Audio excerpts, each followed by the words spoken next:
اس سے پہلی آیات میں انسانی معاشروں میں، انسانی زندگی میں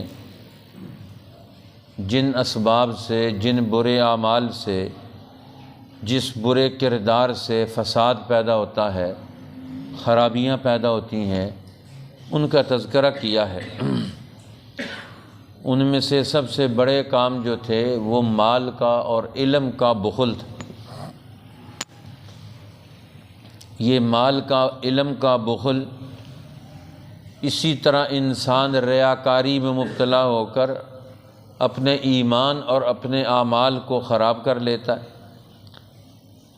شیطانوں کی دوستی اور ان کے تعلق میں یہ اپنی زندگی بسر کر کے تباہ ہوتا ہے۔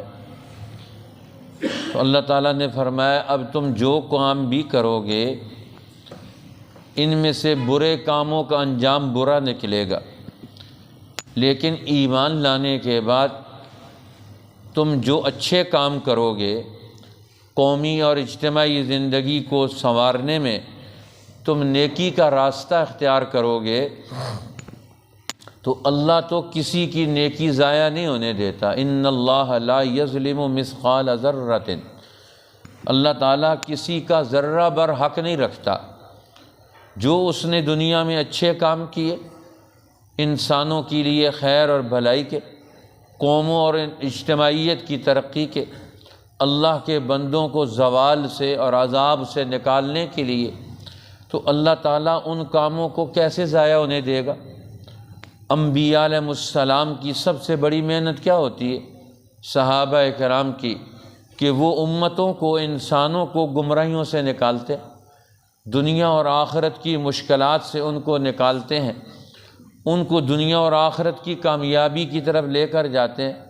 تو ان کا جاگنا، اٹھنا، بیٹھنا، قدم اٹھانا، یہ سارے کام ایک بڑے مقصد کے تحت جب جڑ جاتے ہیں تو یہ بڑے کام بن جاتے ہیں۔ اس لیے فرمایا اللہ تو کسی کا ذرہ بر حق بھی نہیں رکھتا۔ وَإِن تَكُ حَسَنَةً يُضَاعِفْهَا، اگر نیک کام کا ہوگا، اچھا اور بھلا کام ہوگا تو اللہ تعالیٰ اس کا اجر اور ثواب ڈبل کر کے دے گا، دگنا کر کے اس کا ثواب دے گا۔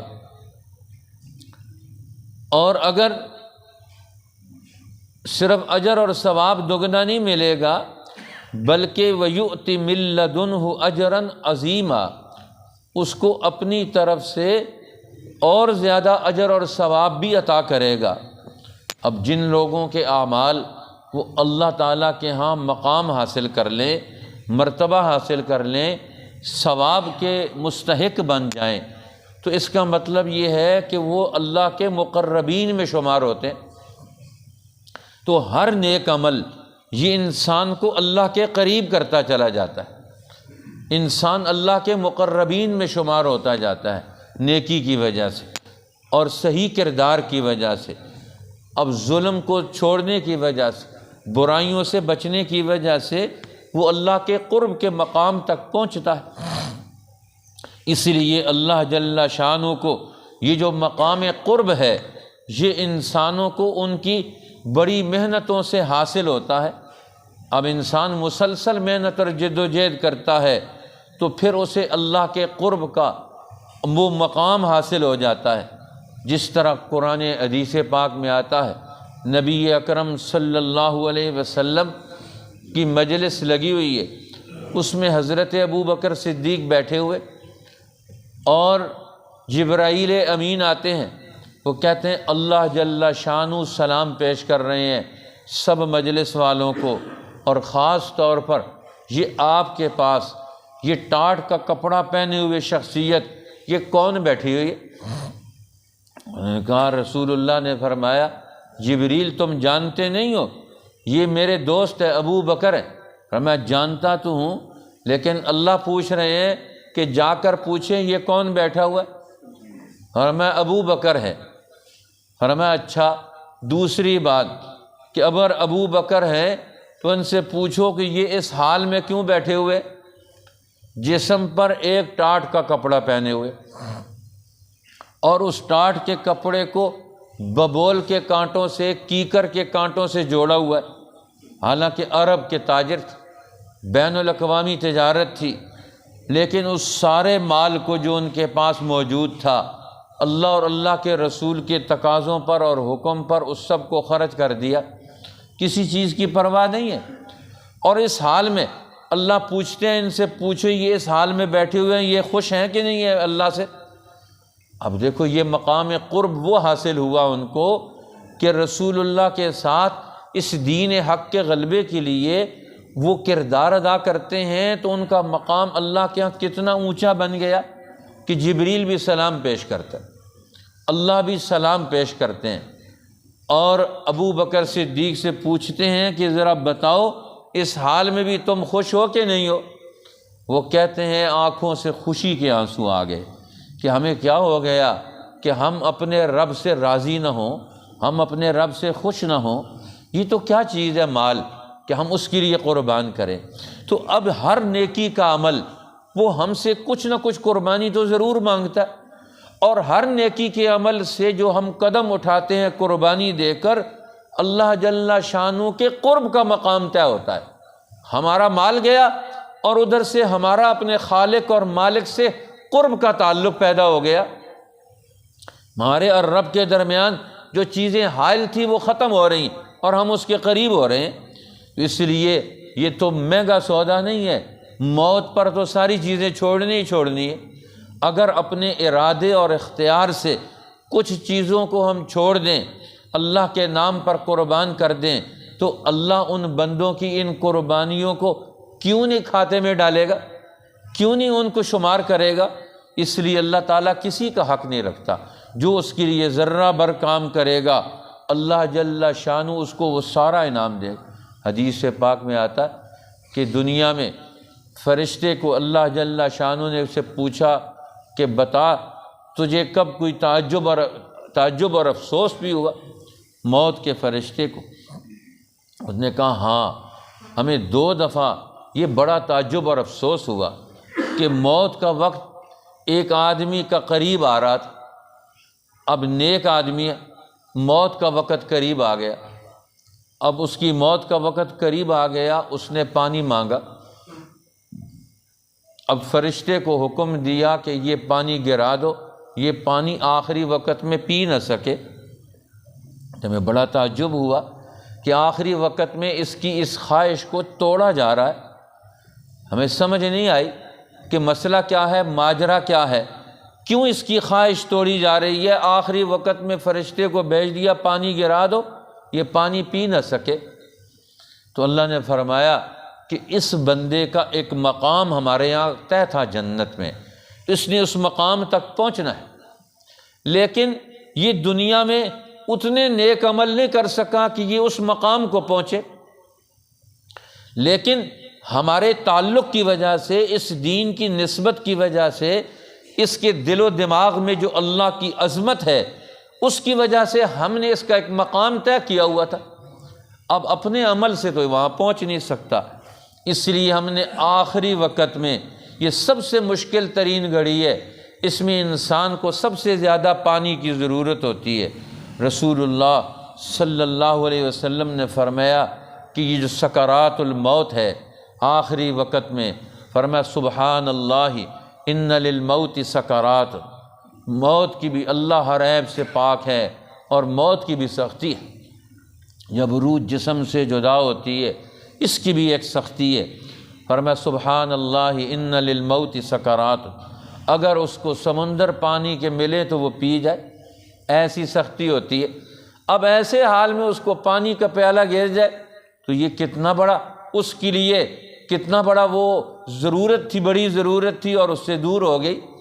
تو فرمایا اس پانی نہ ملنے کی وجہ سے اس نے جو مشقت اٹھائی ہے اس آخری وقت میں، ہم نے اسے اس مقام تک جنت میں پہنچا دیا ہے جو ہم نے اس کے لیے طے کیا ہوا ہے۔ اسے یہ مقام ملنا چاہیے، اس لیے قربانیاں دیتا ہے آدمی، آگے بڑھتا ہے۔ اب ایک کافر آخری وقت ہے اس کا، اس نے خواہش کی کہ آخری وقت میں مجھے انار مل جائے، اور اس موسم میں اس علاقے میں انار موجود نہیں تھا، اللہ نے فرشتے کو حکم دیا کہ ایک انار لے کر آؤ اور قریب آ کر اس کے لا کے رکھ دو۔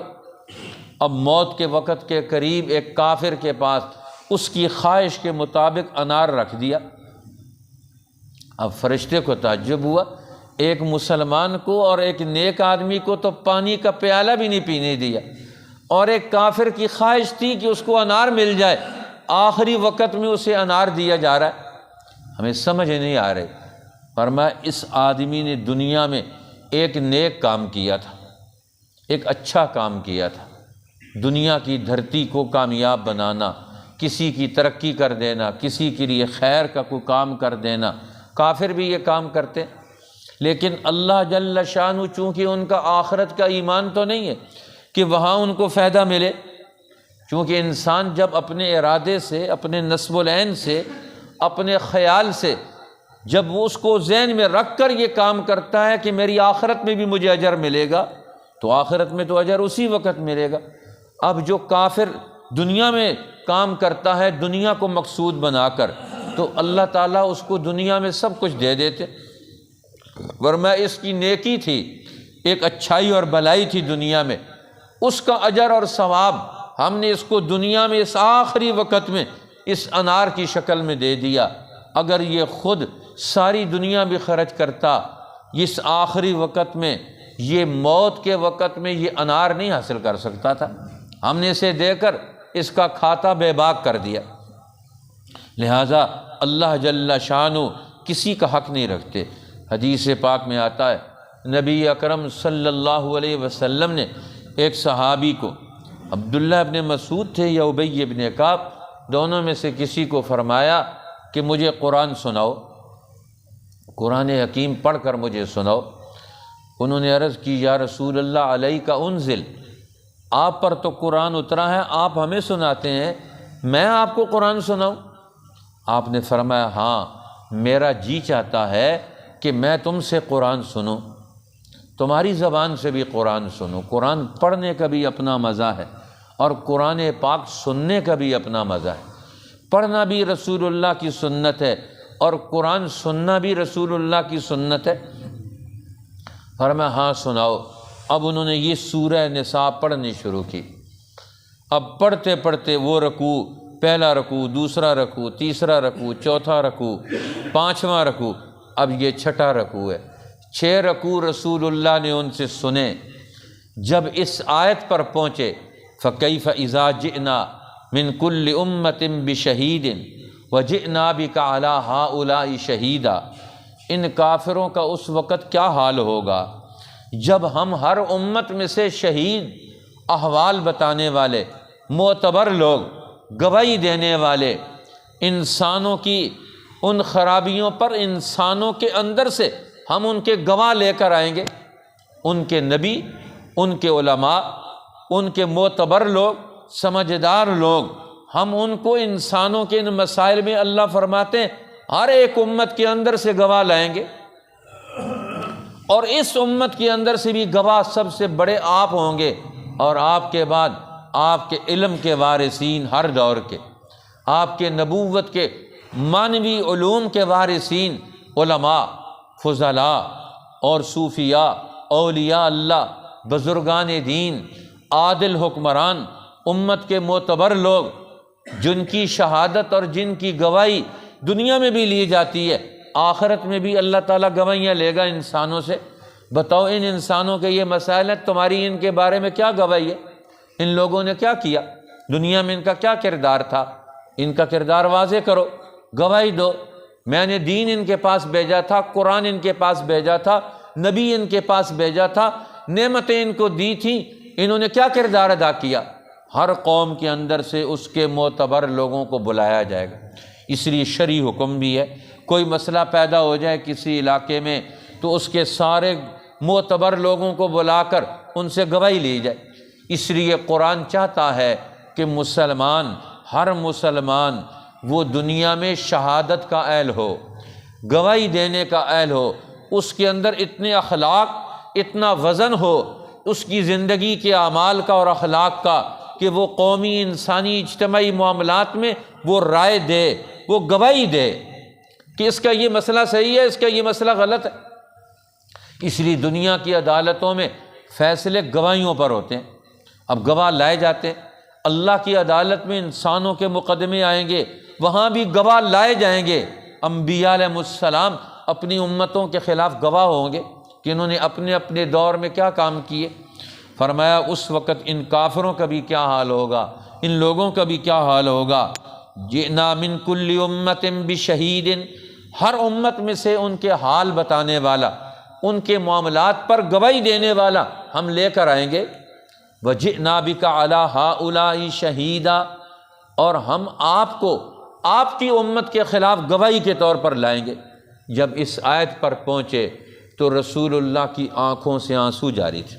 قرآن کی بھی تاثیر ہوتی کہ قرآن ہمیں کیا پیغام دے رہا ہے۔ اللہ کے پیغمبر سن رہے ہیں کہ قرآن کیا پیغام دے رہا ہے، کہ میری ذمہ داریاں کیا کیا بنتی ہیں، کہ یہ لوگ آج جو کچھ کر رہے ہیں اللہ کے سامنے یہ مقدمہ بن کر آئے گا، اور اس مقدمے میں میری گواہی ان کے خلاف ہوگی۔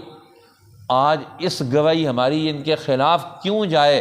آج دنیا میں محنت کی جائے کہ ہر آدمی کو ہر گناہ سے، ہر غلطی سے نکالا جائے، قوموں کو گناہوں سے، غلطیوں سے نکالا جائے۔ یہ قرآن یہ نسخہ بن کر آیا۔ آج ہم انسانوں کو ان گمراہیوں سے کیسے نکالیں گے، کس طریقہ کار سے نکالیں گے؟ رسول اللہ کا وہ کون سا اسوہ ہے جس سے ہر آدمی کو، ہر فرد کو، معاشرے کے ہر طبقے کو گناہوں سے نکالے، غلطیوں سے نکالے؟ آج اس کے لیے کوئی منصوبہ نہیں ہے کسی کے پاس۔ ہر ایک طبقہ اپنی اپنی زندگی میں مگن ہے، اس کو کوئی پتہ نہیں پوری انسانیت اور پوری امت مسلمہ اور باقی انسانیت گمراہی، کفر اور شرک میں، ظلم میں، ناانصافیوں میں، شیطانوں کی تابعداری میں کہاں پہنچ رہے ہیں۔ فرمایا جب وہ دن آئے گا، یومئذ یود الذین کفروا، وہاں کافر افسوس کریں گے، وہ روئیں گے، وہ افسوس کریں گے، آرزو کریں گے کس بات کی؟ جنہوں نے کفر کیا تھا۔ وعصبوا الرسول، اللہ کے رسول کے مشن سے الگ ہو گئے کہ انسانوں کو گمراہی سے نکالنا ہے، ان کے ظلم سے ان کو نکالنا ہے، اور یہ انہوں نے کردار ادا نہیں کیا۔ وہ افسوس کریں گے اور کہیں گے لو تسوا بہم الارض، آج انہیں زمین میں دفن کر دیا جائے، برابر کر دیا جائے، ان کو مٹا دیا جائے، آج ان سے ان کی ذمہ داریوں کا سوال نہ کیا جائے۔ لیکن یہ ہو نہیں سکتا۔ ولا یکتمون اللہ حدیثا، وہ اپنی زندگی کی کوئی بات اللہ سے نہیں چھپا سکیں گے۔ اب ان کی ساری زندگی بالغ ہونے سے لے کے موت تک، ہر فرد کی، ہر جماعت کی ساری زندگی قیامت کے دن سکرین پر سب کے سامنے چل رہی ہے۔ اللہ تعالیٰ کہیں گے آج تو بڑا آسان ہو گیا نا، کمپیوٹر لگاتے ہیں اور سامنے اس کو کہتے ہیں ریموٹ لگاتے ہیں، کہتے ہیں جی یہ سکرین پر چلا دو، بڑی سکرین لگے گی، وہاں ہر آدمی کی زندگی وہ سارا نقشہ سامنے چلایا جائے گا۔ آج لیڈر بھی دوسروں کا چلاتے ہیں، اس دن سب کا چلے گا۔ آج تو ہم دوسروں کا چلاتے ہیں، اپنا چھپاتے ہیں۔ تو اللہ تعالیٰ اس دن بڑی بین الاقوامی سکرین پر سب کے معاملات کو اوپن کر دے گا، کھول دے گا، ساری انسانیت کو پتہ چلے گا یہ انسانوں کے قاتل، یہ دنیا کے چور ہیں، یہ ڈاکو ہیں، یہ غیبت کرنے والے ہیں، یہ سود خور ہیں، یہ حرام خور ہیں، یہ نماز پڑھنے والے، یہ قرآن کی خدمت کرنے والے۔ ہر انسان کی زندگی کھل کر سامنے آئے گی، اور اللہ کے عرش سے اعلان ہوگا آج فلاں کا بیٹا، فلاں کا پوتا، فلاں نام والا، آج اس کو کامیابی کا پروانہ مل گیا۔ عرش سے پروانہ اڑے گا، اس کے دائیں ہاتھ میں آ جائے گا، اور وہ لوگوں کو کہے گا دیکھو میرا عمل نامہ پڑھو۔ اور جس نے دنیا میں غلط کردار ادا کیا، نبیوں کی مخالفت کی، حق کی مخالفت کی، قوموں کو بیچا، انسانوں کو تباہ کیا، نسلوں کو برباد کیا۔ آج ایک قانون غلط بنایا جاتا ہے جس سے نسلوں کو برباد کیا۔ تعلیمی نظام غلط بنا دیں گے، نسلیں برباد ہو۔ قانون غلط بنا دیں گے، سارے لوگ اس پر عمل کریں گے اور ساری مشکلات میں پھنسیں گے۔ اب وہ قانون بنانے والے، اس قانون کو چلانے والے، اس قانون کو برداشت کرنے والے سب اس کے مجرم ہوں گے۔